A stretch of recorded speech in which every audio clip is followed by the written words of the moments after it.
Bonjour à tous et bienvenue sur le plateau de Bonjour chez vous. Aujourd'hui, notre thème du jour est « Jusqu'où es-tu prêt à aller par amour ?» Point d'interrogation. Moi, j'ai dit à ma femme que je suis prêt à aller jusqu'au bout du monde par amour. Ben, on y est, en fait. C'est beau. Mais il ne s'agit pas de cet amour-là, Jonathan. C'est Je pensais vrai. qu'on était ensemble pour ça.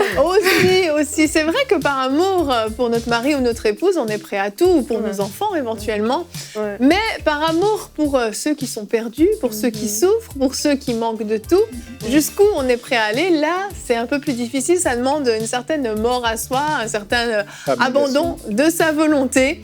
Mais on peut le faire et on va voir jusqu'où on peut aller. Et Anne, on va voir jusqu'où une femme est allée par amour pour une tribu perdue. Je vais vous raconter l'histoire d'Elisabeth Elliot, qui, elle, est allée très loin par amour pour les âmes perdues, elle et son mari et leur petite fille. Elle a eu une destinée qui peut rendre perplexe, mais qui est glorieuse. Wow. Alors, restez avec nous. Oh, Anne aime bien mettre du suspense, vraiment. Ah, non, j'ai hâte d'entendre cette rubrique. Honnêtement, j'ai très hâte. Mais avant ça, on va parler justement de cet amour qui nous pousse à faire des choses incroyables. Et on commence avec toi, Aurélie, dans la pensée du jour. Alors oui, le thème de ma pensée du jour, c'est l'amour qui pousse à faire l'impossible. L'impossible, ça peut signifier tellement de choses. Et je vais vous raconter l'histoire de ce pasteur nigérian. C'est une histoire qui m'a beaucoup marquée. En fait, c'est un homme qui a vu tout un village décimé par Boko Haram. Et en fait, il a aussi vu sa famille être tuée vraiment sous ses yeux. Et quand je dis décimé, on parle vraiment de mort atroce. On parle des gens qui ont été découpés, etc. Et puis un jour, alors qu'il était dans un camp, dans une autre ville, il a reconnu un monsieur qui faisait partie de Boko Haram, qui était aussi dans ce camp, qui fuyait en fait. Et en fait, qu'est-ce qui s'est passé? C'est que tout simplement, il est allé vers ce monsieur, il a parlé avec ce monsieur et il a amené ce monsieur à Christ. Et vraiment, il a fait par amour, non seulement parce qu'il aimait Dieu, mais parce qu'en fait, l'amour qu'il a manifesté a dépassé l'acte que la personne avait commis à ce moment-là. Et en fait, c'est de ce type d'amour qu'on est en train de parler parce qu'il s'agit de l'amour de Dieu. Et la Bible nous dit dans 1 Corinthiens 13, en parlant de l'amour, que aimer, ce n'est pas d'abord penser à soi. Là, je lis dans la version Parole vivante. Aimer, ce n'est pas d'abord penser à soi, chercher son propre intérêt, insister sur ses droits. Quand on aime, on ne médite pas le mal, on ne le soupçonne pas chez les autres. Si on subit des torts, on n'en garde pas rancune. L'amour couvre tout, il souffre, il endure et pardonne. Il sait passer par-dessus les fautes d'autrui. Aimer, c'est faire confiance à l'autre, attendre le meilleur de lui, c'est espérer sans faiblir, sans jamais abandonner, c'est savoir tout porter et c'est savoir tout surmonter. En fait, c'est ça l'amour que Dieu nous demande d'avoir, c'est l'amour de Dieu. Et on peut voir que cet amour est tellement différent de l'amour que le monde propose parfois. Le monde dit il faut revendiquer, le monde dit il faut d'abord penser à soi, le monde dit que si quelqu'un te fait du mal, si quelqu'un est méchant envers toi, mais il faut tout simplement zapper cette personne-là quand on est très gentil ou rendre du mal même parfois en retour. Mais l'amour de Dieu, c'est pas de cet amour-là dont Dieu parle. Dieu dit que aimer, c'est considérer autrui, c'est considérer les intérêts des autres. Et c'est ce que Jésus a fait à la croix d'ailleurs, c'est quand il est mort à la croix, alors qu'il était en train de souffrir, la Bible nous raconte cet épisode où, alors que Jésus était à la croix, il a dit « Seigneur, pardonne-leur, car ils ne savent pas ce qu'ils font. » Voilà un exemple d'amour parfait, un exemple d'amour qui dépasse tout. Et cet amour-là trouve des excuses aux gens. Cet amour-là trouve une raison. Jésus suppliait Dieu à ce moment-là de nous pardonner alors que les personnes autour étaient en train de lui jeter des pierres, étaient en train de l'insulter. Mais en fait, il était en train de dire, Seigneur, pardonne. Parce qu'en fait, si ces personnes t'avaient connu, elles n'auraient jamais pu faire ça. Elles ne savent pas ce qu'elles sont en train de faire pardonne-leur. Et c'est ce type d'amour que je veux nous encourager à avoir aujourd'hui, c'est d'aimer les gens jusqu'à ce qu'il ne reste plus que de l'amour. Ne pas aimer parce qu'on nous a fait du bien ou parce qu'on ne nous a pas fait telle chose, mais vraiment aimer les personnes comme Jésus nous a montré ce véritable amour, cet amour qui est prêt à se donner, cet amour qui est prêt à sacrifier, cet amour qui est prêt à faire l'impossible. Ah, cet amour est extraordinaire et surnaturel, en fait. Et quand on écoute le témoignage de ce pasteur dont tu parles, on se dit, mais comment il a pu faire ça? Sérieusement, comment il a pu faire ça? Je sais pas, il le voit, il peut aller le dénoncer à la police, au pire, ça serait même gentil. Méchamment, on pourrait aller dire, il va se venger, il va le tuer, il va lui faire du mal, on pourrait imaginer tout un tas de scénarios. Et non, il va lui prêcher l'évangile et il va l'amener au Seigneur par amour. Et cet amour, il nous dépasse complètement, en fait. On ne peut pas le saisir aux yeux du monde. C'est une folie. C'est vraiment une folie. Ouais. Ça n'a aucun sens, ça n'a aucune logique. Et c'est l'amour de Dieu. C'est ce que Dieu a fait pour nous. Et comme tu l'as dit, c'est ce qu'il a manifesté pour nous à la croix. Jésus l'a fait par amour, uniquement par amour. C'était sa seule motivation. C'est ça qui l'a poussé par amour et par obéissance au Père. Et c'est quelque chose que si on essaie de comprendre avec notre intelligence, on ne peut pas comprendre. Et si on essaye de raisonner au moment où l'amour de Dieu veut se manifester au travers de nous, on va stopper. Parce que ça part pas de notre raisonnement, de notre intelligence. Ça part de notre esprit. Ça part de l'Esprit de Dieu qui est en nous, qui diffuse cet amour au travers de nous. Et tu as cité 1 Corinthiens 13. Ben oui, c'est notre verset du jour aussi. Quel autre verset pourrions-nous choisir aujourd'hui? J'ai choisi le verset 7 personnellement. L'amour pardonne tout, il croit tout, il espère tout, il supporte tout. Juste le verset 7, je trouve que déjà à lui seul... C'est tout un programme. C'est tout un programme. Il faut au moins bac+7 dans la foi pour l'atteindre. C'est une belle façon de le dire, Anne. Et je félicite celui qui fait l'infographie d'avoir mis un papy. Vive les papys! Vive les papys! Tu cherches ton intérêt, là. Mais il n'empêche que, comme on le disait en début d'émission, quand il s'agit de nos proches, appliquer ce verset, on peut l'envisager. Mais quand il s'agit de personnes complètement inconnues, là, ça devient beaucoup plus compliqué. Puis même dans les familles, tu sais, Yveline, oui, des fois, aussi. C'est plus facile. On peut l'envisager. Des fois, c'est plus facile de pardonner des étrangers que dans sa propre famille. Ça peut arriver. C'est vrai que des fois, quand ça touche à la corde plus sensible... c'est vrai. Mais Aurélie, ce qu'on doit comprendre, c'est que cet amour, en fait, ne vient pas de nous, justement, et qu'il ne dépend pas de nous. Exactement, comme tu l'as dit, Yveline, c'est l'amour de Dieu, en fait. La Bible nous dit que tel il est, tel nous sommes. Et c'est vraiment ça qu'il faut rechercher. La Bible nous dit aussi dans Romains 5,5 que l'amour de Dieu, mais il est dans nos cœurs par le Saint-Esprit, en fait. Ça veut dire que c'est Dieu qui nous communique cet amour et c'est quand on reconnaît que de nous-mêmes, on n'y arrivera pas, mais ça fait déjà une différence. Oui. Là, on reconnaît que, OK, si ce n'était que moi, franchement, il me serait difficile de manifester cet amour. On dit, mais l'amour pardonne tout. Ben, là, je vous ai pris le cas de ce pasteur nigérian. Ben, une autre personne à sa place n'aurait vraiment pas réagi comme ça. Mais c'est quand on est rempli de l'amour de Dieu qu'on peut voir au-dessus, en fait, des actions posées. Il va se dire, mais Seigneur, il ne te connaît pas. S'il te connaissait, il n'allait pas le faire. Mais c'est l'amour de Dieu qui permet justement de trouver des excuses aux gens, qui permet de dire, ben, OK, en fait, je comprends que cette personne ne connaît pas encore le Seigneur Jésus. Je comprends que cette personne, elle n'est pas encore arrivée à un certain niveau de maturité. C'est pour ça qu'elle réfléchit de cette manière. Je comprends que cette personne, voilà, elle m'a peut-être fait du mal, mais c'est parce qu'elle ne comprend pas certaines choses. Mais ça, c'est l'amour de Dieu qui permet comme ça de trouver des excuses aux gens. Et il faut savoir juste dire à Dieu, Seigneur, je veux être rempli de ton amour dans ma vie de tous les jours, parce qu'on ne sait pas ce qui peut arriver, on ne sait pas ce qui peut arriver avec les gens. Et vraiment, c'est aussi une façon de protéger son cœur, parce que Dieu nous demande de garder notre cœur. Et pour manifester l'amour, mais il faut que le cœur soit gardé, il faut que le cœur soit rempli d'amour pour pouvoir le donner, en fait. Et cet amour, il vient de Dieu. Jésus-Christ nous appelle à marcher dans un amour extraordinaire. Il va dire, lorsque vous aimez ceux qui vous aiment, en fait, vous ne faites rien d'extraordinaire. C'est vrai. Et s'il dit ça, c'est vraiment pour encourager l'Église à marcher dans quelque chose qui est extraordinaire, qui sort de l'ordinaire. Il ne nous appelle pas à un amour ordinaire.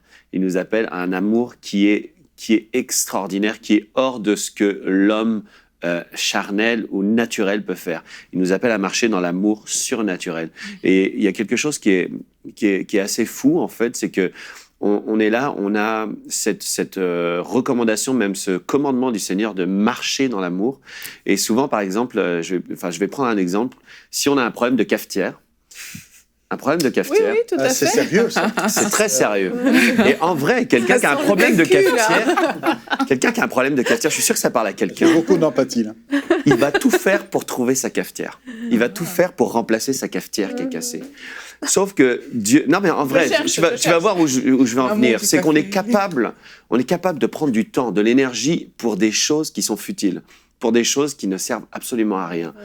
Par contre, le commandement du Seigneur, il est très, très, très, très clair concernant l'amour.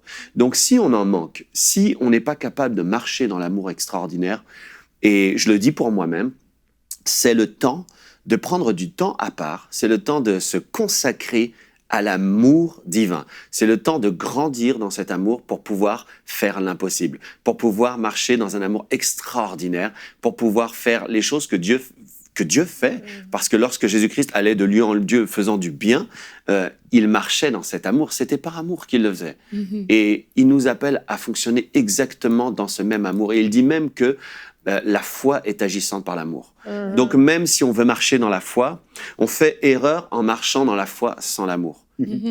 On fait erreur. Donc aujourd'hui, ce serait important pour ceux qui se disent « Bon, bah là, l'amour, j'en ai déjà entendu parler », ce serait important de se dire « Mais est-ce qu'il n'y a pas un amour plus extraordinaire que celui que je manifeste aujourd'hui? Est-ce qu'aujourd'hui, mon amour, il est réservé juste pour mon entourage, pour ceux qui m'aiment ?» Dieu m'a dit clairement, il m'a dit « Tu ne fais rien d'extraordinaire si tu fais ça. Et moi, je t'appelle à être comme moi, tel il est, tel nous sommes. » Amen. Ça, on parle de jusqu'où est-ce qu'on peut aller par amour, des limites, et il ne faut pas mettre la charrue avant les bœufs. Je veux dire par là que... On passe de la cafetière à la charrue. C'est ça, c'est une autre génération. Non, mais je veux dire par là qu'il ne s'agit pas de dire « je veux repousser cette limite et de dire jusqu'où est-ce que je suis prêt à aller. Bon, suite à cette émission, je veux aller un peu plus loin ou un peu plus loin ou un peu plus loin. » En fait, cette limite-là dépend de l'amour que nous avons. Et ce n'est pas la limite qui détermine l'amour, mais c'est l'amour qui détermine la limite. Oui. Et que finalement, cette limite, elle est symptomatique, elle est là pour nous montrer ou nous démontrer l'amour que nous avons. Et si nous avons... Ou le manque d'amour. Ou le manque d'amour, la grandeur de l'amour que nous avons. Mais il faut arriver à avoir cet amour incommensurable dont on ne peut mesurer ni la hauteur, la largeur, la profondeur. Exactement. En tout cas... Bac plus 9. Il ne s'agit pas de dire simplement je veux aimer mon ennemi. Non, c'est si tu n'es pas capable d'aimer ton ennemi, tu as besoin de plus d'amour. Tu n'as pas besoin de dire Seigneur, il faut que je pousse cette limite-là. La limite se pousse toute seule au fur et à mesure que ton amour grandit. Oui. Plus ton amour va grandir et plus cet amour grandit. Alors évidemment, pour ceux qui ont du mal à... Il dit, mais qu'est-ce qu'il dit? C'est n'importe quoi. Non, je te le prouve avec l'apôtre Jean en disant que, et je cite dans le texte, que si nous l'aimons, ses commandements ne sont pas pénibles. Et si nous avons cet amour, et si cet amour nous envahit, eh bien, cette limite, elle s'étend automatiquement, elle s'étend automatiquement, et on va être capable d'aller de plus en plus loin. Alors, si on n'est pas capable d'aller à un certain endroit, parce qu'on dit non, là, quand même, il y a une limite, je ne peux pas aller là, c'est trop, le problème, ce n'est pas de dire qu'il faut que je pousse la limite, c'est il faut que mon amour grandisse. Seigneur, donne-moi plus d'amour. C'est vrai. Et comment on reconnaît ça aussi, c'est que parfois, quand les gens font du mal, et nous font du mal, mais il y a des choses qu'on dit, mais ça, je peux pas vivre avec ça. En fait, ça veut dire que notre amour est conditionné par ce qu'on fait, en fait, par ce qu'on te fait ou par ce qu'on ne te fait pas. Oui. C'est pour ça qu'il y a des personnes qui vont dire que non, lui, je peux pas lui parler, il ne m'a jamais aimé, par exemple, pour telle manière, moi non plus, je vais pas l'aimer. Ça veut dire qu'on a vraiment conditionné notre amour. Mais l'amour de Dieu est sans condition. Dieu ne nous aime pas parce qu'on fait des choses bonnes ou bien parce qu'on lui fait plaisir. Dieu nous aime parce qu'il est amour, parce que son amour est illimité, en fait.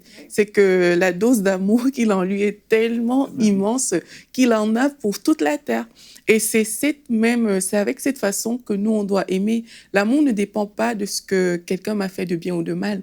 J'aime parce que, voilà, j'aime, je suis remplie de l'amour de Dieu. C'est même pour ça, que dans ma pensée, je disais aux gens, mais apprenons à aimer jusqu'à ce qu'il ne reste que de l'amour, en fait.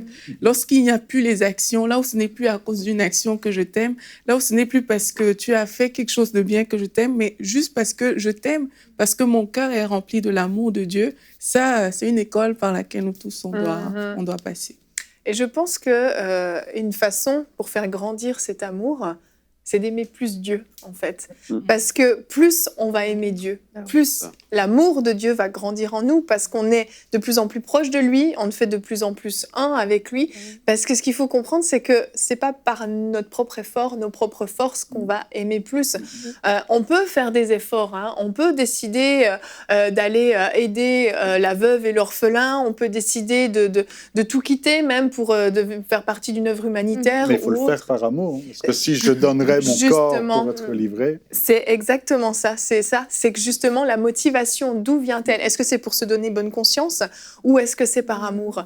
Et je crois vraiment que plus on va être proche du cœur de Dieu, plus on va se rapprocher de lui, plus on va connaître sa parole, laisser sa parole demeurer en nous, plus les commandements de Dieu vont justement être en nous. Et ces commandements sont très simples. Aimez-vous les uns les autres. Et que je sois le seul dans votre vie. Si on accomplit ces deux choses, on a tout accompli. Jésus l'a dit, vous allez accomplir toute la loi juste avec ces deux commandements, c'est suffisant. Et peut-être que des gens, justement, à la maison se disent « Ok, mais comment je fais ?» Rapprochez-vous de Dieu, simplement. Connaissez sa parole, connaissez son cœur, connaissez qui il est, passez du temps dans sa présence.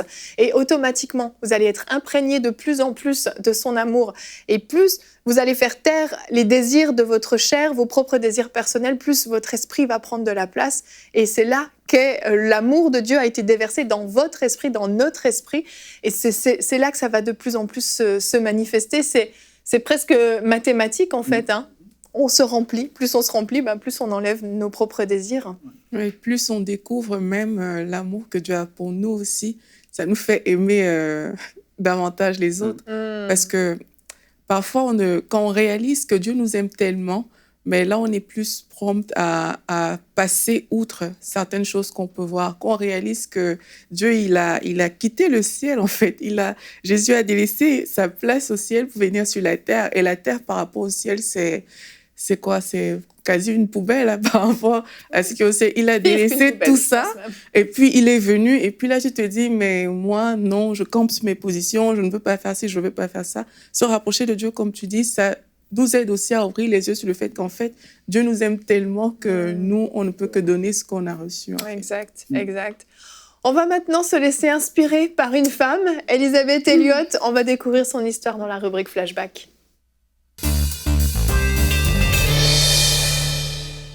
Anne, j'ai eu le privilège en avant-première d'avoir un avant-goût. Moi, j'ai eu une avant-première aussi. Oh, toi, t'as eu plus qu'une avant-première. Toujours les avant-premières de mes femmes. Toi, t'as eu la projection complète, avec les détails et les interviews. Mais les premiers seront les derniers. Vous allez être les premiers. Donc Anne, qui est cette femme, Elisabeth Elliot? Je vais déjà vous montrer sa photo. Oui. Elle a été rassasiée de vieux jours. Hein. Elle est décédée en 2015, donc ça fait pas si longtemps. Et c'est une très grande dame de la foi. Et plus j'ai étudié son histoire, je connaissais très vaguement qui elle était, mais en étudiant de plus près son histoire, tu parlais de gens inspirants, elle m'a vraiment inspirée. Puis c'est une grande dame de Dieu qui a mis la barre très très haute en matière d'amour. Et elle n'a cessé jusqu'à son dernier jour de proclamer l'évangile de l'amour de Christ pour nous. Et elle est née en 1926 en Belgique. C'était une fille de missionnaire américain. Et une famille nombreuse, 6 enfants, une belle petite famille américaine. Et au bout de quelques mois après sa naissance, ses parents sont rentrés aux États-Unis, se sont installés à Philadelphie. Elle a passé son enfance heureuse de petite fille de serviteur de Dieu à Philadelphie, sans problème, avec une bonne petite élève à l'école, très sérieuse, et puis qui aimait le Seigneur. Et plus elle grandissait, plus son cœur missionnaire grandissait. Elle entendait des histoires de missionnaires. Hein. Les enfants qui fréquentent les églises entendent à l'école du dimanche des récits de missionnaires. Des fois, dans les églises, il y a des missionnaires qui passent. Et elle, plus elle grandissait, plus elle avait un cœur pour la mission, et particulièrement pour traduire la Bible. Elle avait des talents en langue, et puis c'est un aspect de l'œuvre de Dieu qui l'attirait. Alors quand elle a eu l'âge d'entrer à l'université, elle a choisi un programme de linguistique et puis de grec ancien, donc elle avait de grec biblique. Elle avait un majeur en grec biblique. Elle est rentrée à Wheaton College, donc en 1948, à l'été 44. Et là, pendant 4 ans, elle va faire des études de linguistique, de grec biblique. Et dans sa classe, il y a un charmant jeune homme que toutes les filles convoitent, qui est un beau garçon. On va voir sa photo. Même avec le recul, c'est quand même un beau garçon. Je confirme, il est pas mal. Il s'appelle Jim Elliot. Et si toutes les filles... un acteur de cinéma, là. On dirait un acteur de cinéma. Avec les années dans le ministère, j'en ai vu plusieurs, des gars comme ça, qui en veulent pour l'œuvre de Dieu, qui sont prêts à tout, des têtes brûlées pour l'œuvre de Dieu. J'en ai connu. Et ce gars-là, c'est une tête brûlée. Il pourrait donner tout pour l'œuvre de Dieu. Il est champion de lutte sur le campus. Il y a un club de lutte. Il est le grand champion.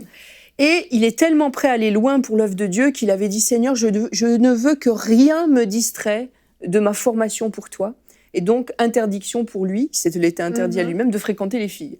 Alors évidemment, ce qui est rare est cher. Comme c'était un gars qui ne regardait pas les filles, toutes les filles le regardaient. Et messieurs, prenez des notes. Mais cette Élisabeth qui est dans sa classe l'intéresse un petit peu. Alors il commence les manœuvres d'approche, il s'assoit à côté d'elle, mais il lui passe un verset qu'elle s'empresse d'aller lire. Et c'était le verset que vous connaissez très bien, « Un soldat ne s'embarrasse pas des affaires du monde pour sa vie. » Quelle approche! Très romantique. Alors, je connaissais déjà quelqu'un de très romantique dans son approche, mais je crois que lui, il te bat quand même. Bon. Et Jim Elliot, tellement romantique. Petit message subliminal. Petit message privé. Pendant l'été 48, ils partent tous les deux se former à la Wycliffe. Vous connaissez peut-être. C'est tout un programme de formation des traducteurs de la Bible. Donc, moi j'en ai fait un petit morceau de cette formation-là. Et puis, et c'est eux aussi qui chapeautent beaucoup de projets de traduction sur le terrain missionnaire et depuis très longtemps. Et donc, pendant cet été 48, ça existait déjà, ces formations Wycliffe. Et Élisabeth part se former et se préparer pour partir sur le terrain. Et Jim aussi de son côté. En 1952, Élisabeth et Jim partent toujours célibataires, chacun de son côté, dans le même pays, en Équateur, pour travailler avec la Wycliffe. Et Jim part dans la zone est des Andes, dans la tribu Quechua. Oui, le même Quechua qui est marqué sur les trucs de Décathlon. Mais les Quechua, c'est une tribu indienne des Andes. Avant d'être une marque. Avant d'être une marque de commerce. Et ils ne reçoivent pas d'argent à chaque fois qu'on utilise. Non, c'est pas du placement de marque. C'est une vraie tribu indienne qui s'appelle la tribu Quechua, qui est dans la jungle. Et Élisabeth, elle, est envoyée dans l'ouest des Andes, dans la tribu des Indiens Colorado. Donc, chacun de son côté commence son travail. Jim fait déjà du travail de description de langue et aussi, comme c'est un action man, c'est un gars d'action, il construit un dispensaire, une école, enfin, bref. Rien que ça, quoi. Rien que ça. J'ai fait ça ce matin avant de venir. T'as fait ça, t'as construit une école. Et Élisabeth, de son côté, travaille parmi ces Indiens Colorado. Et là commence le premier test de sa foi. Toute sa vie a été ponctuée de tests de sa foi où elle a vraiment vu la gloire de Dieu par l'obéissance. Premier test de sa foi, son informateur qui s'appelait Macadio, c'était un blanc qui vivait parmi les Quechua et parmi les Indiens Colorado et qui parlait à la fois espagnol et colorado. Donc cet homme-là était précieux pour elle parce que c'était le seul qui était capable de lui apprendre la langue colorado. Quand un traducteur arrive sur le terrain, soit il trouve quelqu'un qui parle une langue commune, donc si tu parles anglais, il va parler anglais, ou espagnol, il va parler espagnol, et il va t'apprendre la langue. Puis quand il n'y a personne, il faut que toi-même, tu te construis tes cours de langue en trouvant quelqu'un de jeune. Souvent, c'est une fille de 16 ans, parce que la voix est très claire chez les filles de 16 ans. On appelle ça un locuteur. Donc, le locuteur qui est choisi va t'apprendre ce que tu veux. Donc, tu lui montres une pomme, il va te dire ça s'appelle blablabla. Et donc, tu te fais comme ça tout un vocabulaire. Donc, Élisabeth commence ce travail avec Macadio et Macadio est tué. Donc, son seul informateur de langue colorado disparaît. Et elle dit, mais si Dieu est avec moi, pourquoi cela arrive-t-il? Ça n'a pas de sens. Pour l'instant, elle n'avait pas connu ce genre d'épreuve. Mais elle dit, à ce moment-là, j'avais le choix. Soit de choisir de croire que Dieu savait ce qu'il faisait avec moi et qu'il coordonnait les choses de ma vie, soit de décider que j'étais à la merci des circonstances, puis j'avais plus qu'à faire mes valises et repartir à la maison. Et là, j'ai décidé de faire confiance à Dieu parce qu'il nous teste encore et encore et les leçons ne finissent jamais de notre vivant. Et elle dit, tant que nous serons dans notre chair, nous serons tentés par le doute. Le doute devient une habitude et un luxe et c'est une habitude que nous devons rejeter fermement. Et elle décide de faire confiance à Dieu, même si apparemment il n'était pas trop avec elle sur ce coup-là. Et elle a dit, je crois Seigneur que tu sais ce que tu fais. Et là, un deuxième événement arrive. Elle a une mallette dans laquelle elle a tous ses cahiers de description de langue, vocabulaire, grammaire, 1 an de travail dans une mallette. Et à l'occasion d'un changement de domicile, sa mallette était dans le chargement d'un camion de bananes et la mallette est volée. Oh non. Tout son travail d'1 an a disparu. Puis elle dit, à l'époque, il n'y avait pas de nuages, d'infos nuagiques. Tu ne pouvais pas sauvegarder nulle part ton travail. Il n'y avait même pas de... Elle dit, c'était ni copié, ni enregistré, donc j'ai tout perdu. Alors elle s'est mise en prière, elle s'est attendue à Dieu, elle dit, mais cette mallette, Seigneur, le voleur peut être pris de remords, la ramener. Elle a cru, et la mallette n'est pas revenue. Elle a dit, mais là, Seigneur, mais ça n'a pas de sens, mais je crois en toi, je prie, j'ai la foi, je te sers, qu'est-ce qui se passe?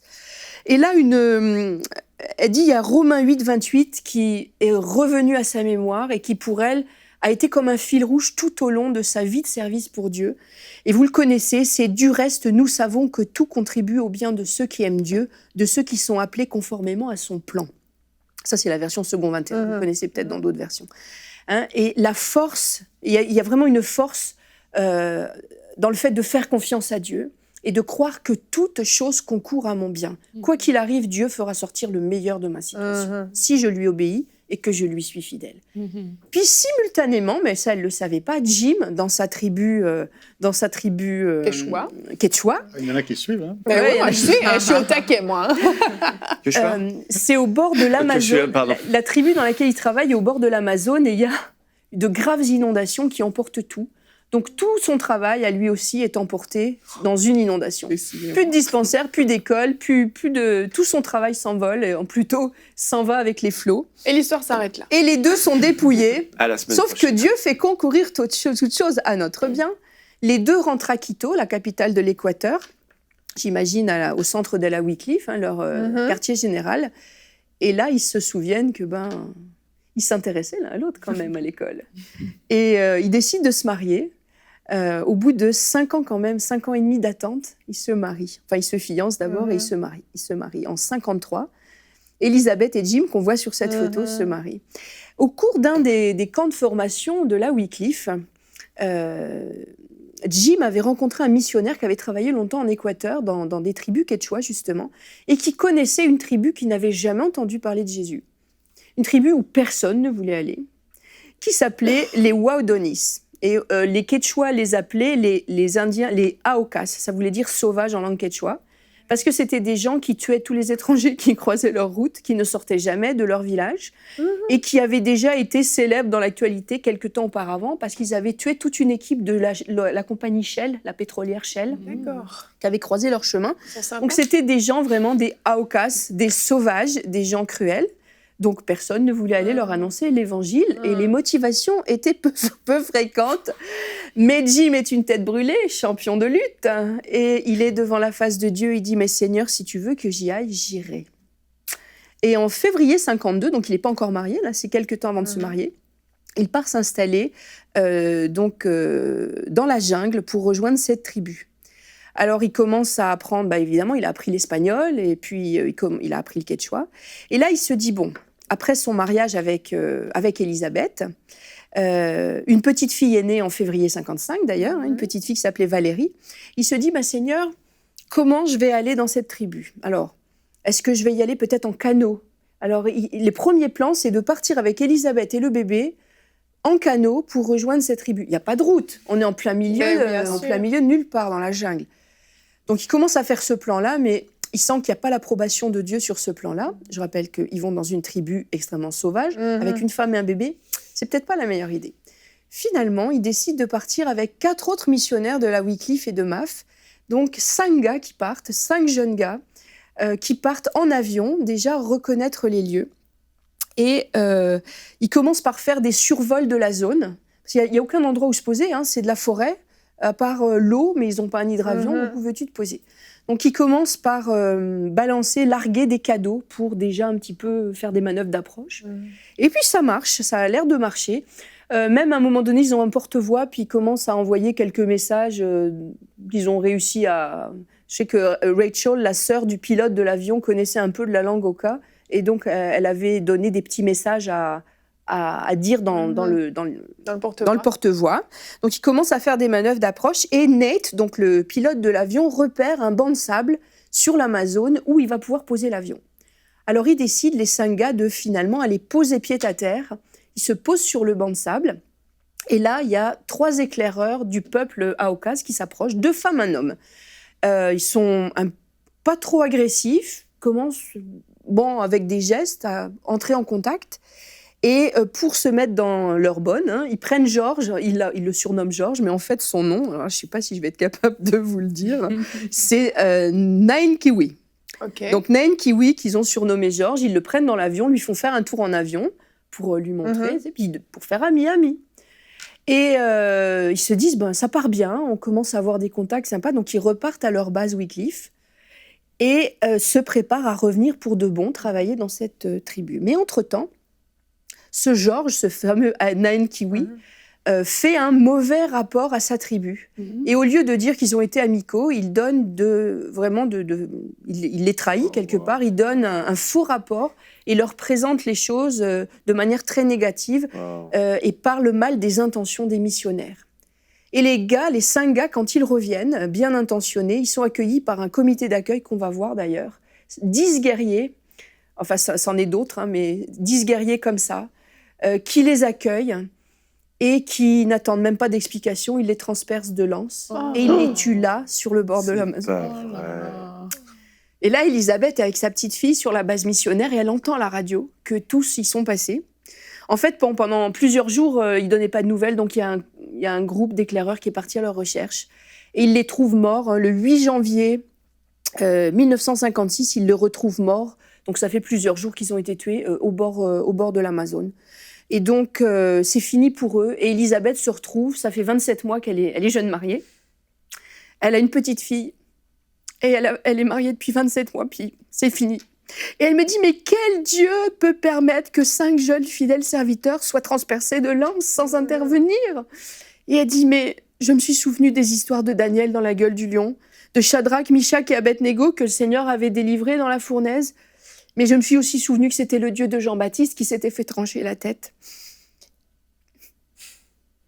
Et elle s'est souvenue aussi de la lapidation d'Étienne où le Seigneur n'a pas levé un doigt pour intervenir. Et elle s'est dit, c'est le même Dieu, c'est ce Dieu-là que je sers et que je continuerai de servir.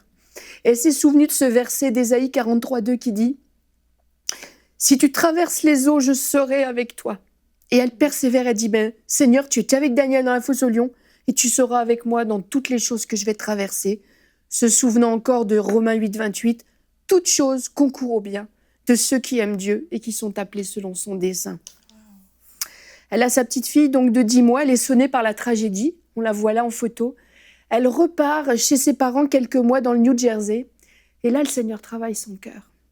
Il le travaille tellement qu'elle finit par s'abandonner à genoux et lui dit « Seigneur, s'il y a un moyen de retourner chez les Waodonis, envoie-moi, me voici. » Et elle dit, avec le recul, c'est une prière qui est complètement folle et ridicule. Je suis une jeune veuve avec une petite fille de 10 mois. Et il y a 5 gars costauds et courageux qui ont pas réussi. Comment moi, une femme avec un petit bébé, je vais y arriver? Elle m'a dit, Seigneur, tu trouveras un moyen. Si tu veux que j'y retourne, j'y retournerai. Mais c'est toi qui trouveras le moyen. Et elle repart avec sa petite fille, Valérie, sur la station missionnaire où elle travaillait en Quechua. Donc après son mariage, elle est allée dans une station Wycliffe chez les Quechua. Elle continue en attendant les directives du Seigneur.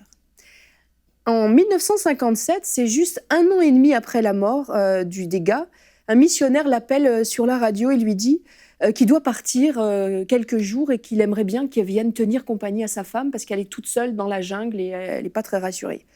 Élisabeth n'est pas très enthousiaste, mais elle y va quand même et elle fait bien parce qu'au bout d'une journée là-bas, il y a 2 Indiens Quechua qui se présentent à leur porte. Ils viennent d'un village très éloigné, le village qui est le plus près des Oka, de tous les villages Quechua. Et il leur dit quelque chose de très bizarre. Il leur dit, écoutez, il y a 2 femmes Oka qui viennent d'arriver chez nous, et ça n'arrive jamais, parce qu'ils n'ont aucun contact avec personne. On ne comprend pas leur langue, on ne sait pas ce qu'elles veulent, on ne sait pas pourquoi elles sont là, mais elles sont chez nous et on ne sait pas quoi faire avec elles.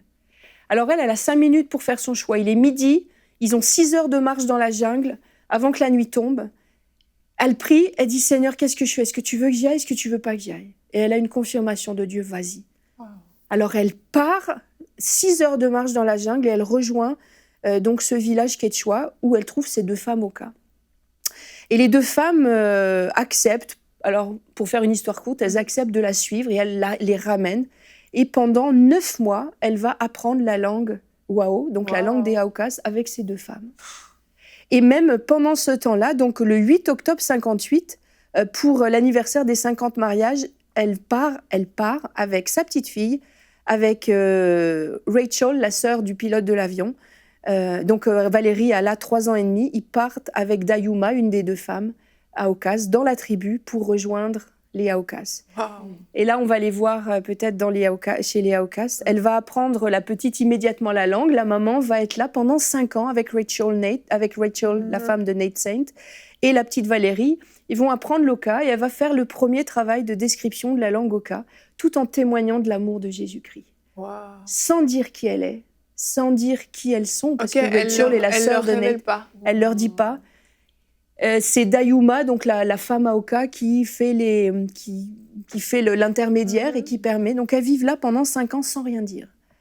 Puis elles font du bien dans cette tribu. Ils les aiment, ils se moquent d'elles parce qu'elles font des trucs qui leur semblent bizarres. Ils se fichent d'elles parce qu'elles ne savent pas tresser de hamac, par exemple.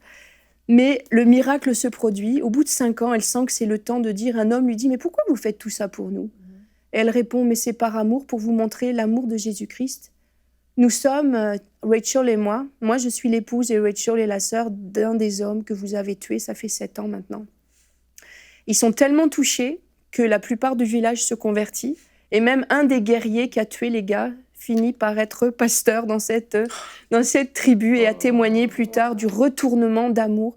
Donc cette femme-là et ces femmes-là, parce que Rachel aussi en fait partie, Rachel Nate, la sœur de Nate, elles sont allées par amour pour ces gens-là, obéissantes à Dieu jusqu'au bout, prenant des risques qui peuvent paraître inconsidérés, mais pour porter l'amour de Christ.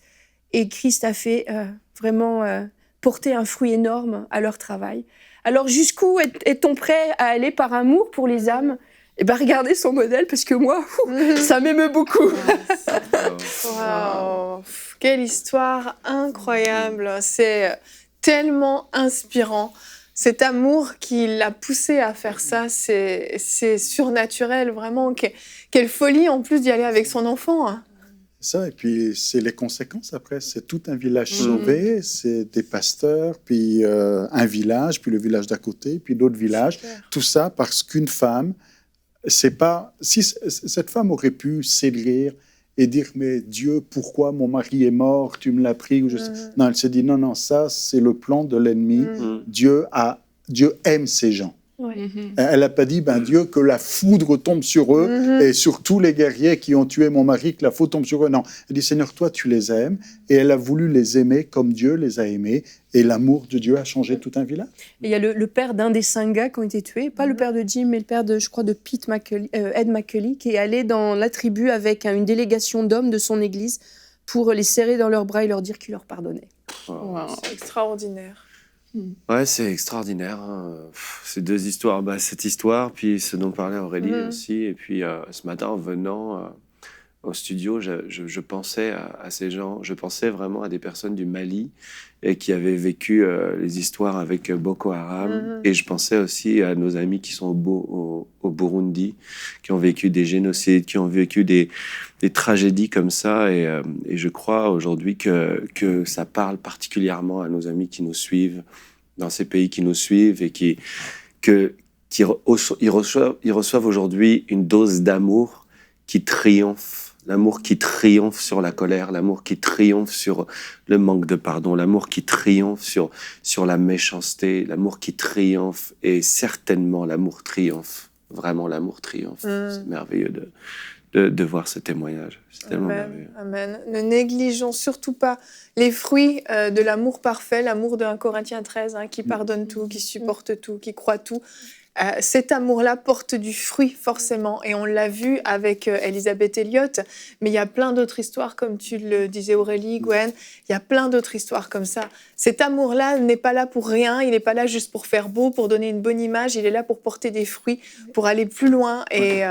Et vraiment, merci Anne, encore une fois, pour ce travail. Tu es allée gratter. Et puis j'ai plein d'autres choses à vous raconter, mais j'ai plus le temps. T'as plus le temps, Anne. Mais il y a un livre qui est en anglais, je pense. Parce qu'Elisabeth Elliot, quand elle est rentrée aux États-Unis, est devenue une prédicatrice de renom et a écrit beaucoup de livres, dont plusieurs qui parlent en détail déjà du témoignage de son mari, tout le travail qu'il avait fait avec les gars, et puis de son travail à elle. Donc, si vous êtes intéressé par cette histoire, allez. Il y a certains livres qui sont traduits, d'autres non. Mais il y en a beaucoup.